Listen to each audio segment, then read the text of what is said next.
Michael Saylor quit as CEO. He's still chairman, but it's almost like he discovered corporate governance all of a sudden, good corporate governance, and decided to split the role of CEO and chairman.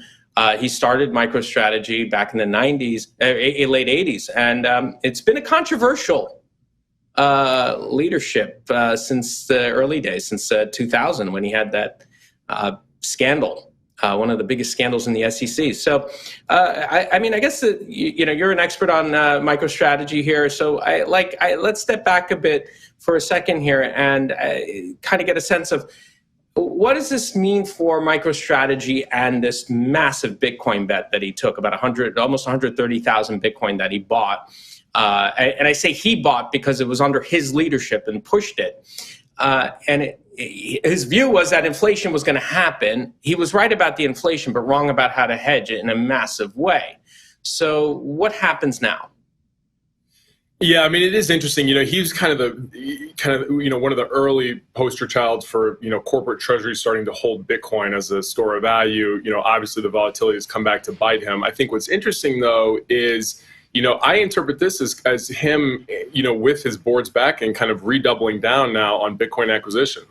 It's no secret that he's, a huge buyer at these levels, or, a huge maxi in general, but particularly at these levels. He's looking at it as kind of a generational holding. He even referred on the earnings call yesterday, referred to, MicroStrategies as kind of a proxy ETF for people, acknowledging that, the most of its value these days isn't from the legacy kind of, enterprise software business. It's from their Bitcoin holdings. So my guess is his deputy is probably doing most of the day-to-day work already. This is just more of kind of a formal dividing of the roles, and him doubling down on Bitcoin acquisitions.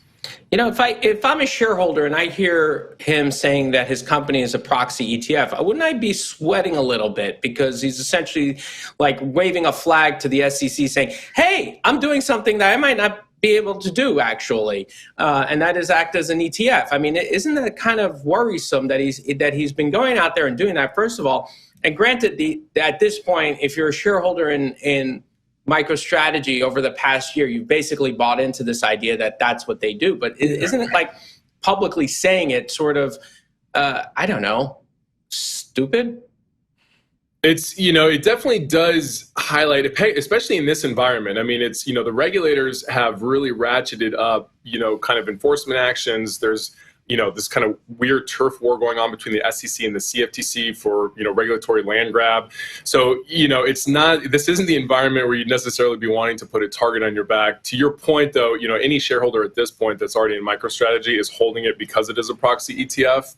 But that, to your point, I mean, the threat of kind of, regulatory, changes down the pipeline that could negatively impact MicroStrategies are definitely out there for sure.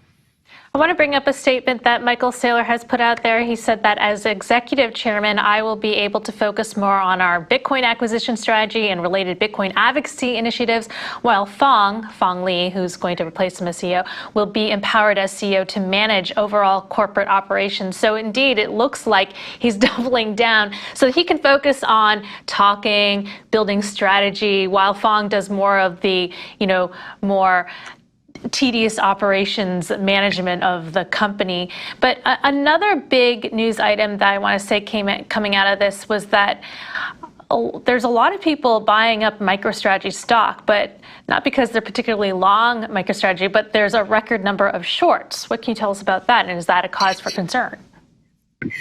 That is interesting. So one of the big news pieces out of the last couple of days is that I think 51% of the available shares out there are short bets against MicroStrategy. And, that's tricky. I mean, what's interesting from a kind of a technical investor perspective is, this is the type of environment where, we could see a massive short squeeze happening in MicroStrategies.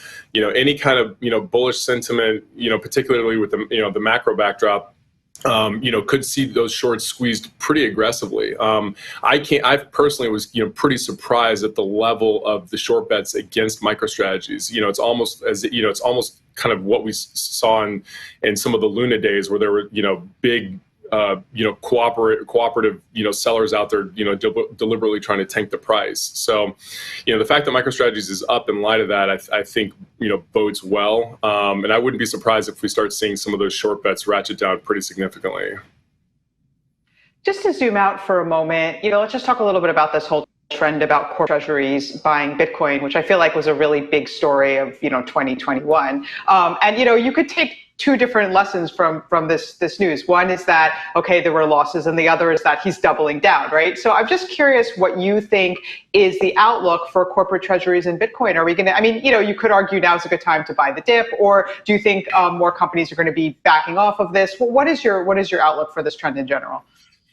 It's a very good question. I mean, I do think there was probably too much excitement around the idea of corporate treasuries making these big inflation bets with Bitcoin on their balance sheet. I mean, it didn't take a rocket scientist to kind of see the tail risk that this proposed to corporate treasuries, and also to the earlier point made. Michael Saylor is kind of an outlier in the corporate world. A lot of corporations, a lot of CEOs are not going to get away with making these huge bets on their balance sheet. But that said, investors, corporations are no different. They have treasuries to manage. They're worried about, inflation to the degree that they think, they can manage, manage those risks with Bitcoin, potentially in some risk managed way. I mean, I'll say we have corporations that are invested in our risk managed Bitcoin strategy because they're worried about these things. So I think it's a trend that'll continue, but not nearly with kind of the degree of fervor and the hype that we've seen,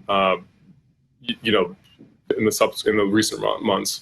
Yeah, well, we did just see Tesla selling their BTC holdings, keeping some, they sold at a profit, and of the rest that they kept, it's at a loss. And with MicroStrategy, they have a $1 billion loss. So, going forward, just not sure how that will bode well for the corporate treasury strategy in the future if they want a very volatile treasury balance sheet in the end.